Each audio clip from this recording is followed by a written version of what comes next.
Salam, hər vaxtınız xeyir olsun, dəyərli izləyicilər. Bugünkü videomda qara zeytunun uzaq oyulmasını hər kəsin hazırlaya biləcəyi asan bir üsulla hazırlayıb paylaşacağım. Videomuzu sona qədər izləyin, bütün vacib məqamları sizinlə bölüşəcəm. Öz həyətimizdə yetişən ağacımızdan zeytunları yığırıq. Artıq zeytunlarımız tam qaralıb və yetişib. Çox da yumuşalmağını gözləmək lazım deyil. Zeytunların hamısını yığdım, ancaq çəkmədim. Yəni təqribən burada 5-6 kilo arası zeytun olar. Mən zeytunların hamısını təmizləyib, arxa hissəsinin saplaqlarını qopardıram.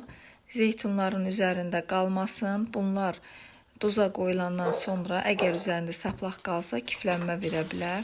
Ona görə də hamısını bir dəfədə gözdən keçirdim. Suyun içərisində təmiz olana qədər yuyub süzəcəm. Keçən il payızda mən qara zeytunu necə duza qoymuşamsa, bu ildə o üsulla hazırlayıram. Bizə güvənərək, arxayınlıqla siz də hazırlaya bilərsiniz. Ən azından 1-2 kiloqram zeytun yığıb bunu təcrübədən keçirdə bilərsiniz. Zeytunların hamısını bir neçə dəfə təmiz yuduqdan sonra mütləqdir ki, bu cürə sərib biraz qurudasınız. Sulu vəziyyətdə qablara yığmaq olmaz. Təmiz quru dəsmalın üzərinə sərdim və inanın ki, 2 saatdan sonra gəldim ki, zeytunlar artıq quruyub. Biraz da arada o yan bu yanına çevirin ki, tez qurusun.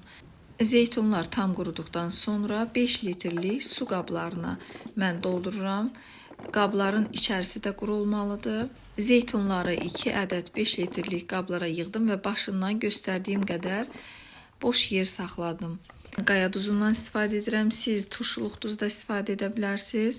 1 ədəd 5 litrlik qaba 3 kiloqram zeytun getdi və 1 armudu stəkanla qaya duzu tökdüm. Adi yemək duzu töksəniz zeytunlar yumuşala bilər, xarab ola bilər. Ona görə də çalışın. İri qaya duzu və yaxud da ki, turşuluq duzdan istifadə edin. Beləcə qabımı sirkələyirəm ki, duz zeytunların hamısına qarışsın, qabın dibinə qədər yensin. Üzərinə isə 1 çay qaşığı şəkər tozu tökdüm. Bundan da zeytunlarımın ağzına möhkəm sıxıb bağlayıram.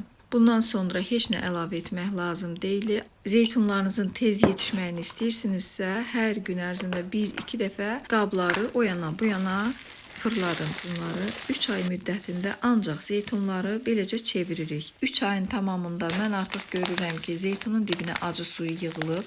Onu bir kənara tökürəm.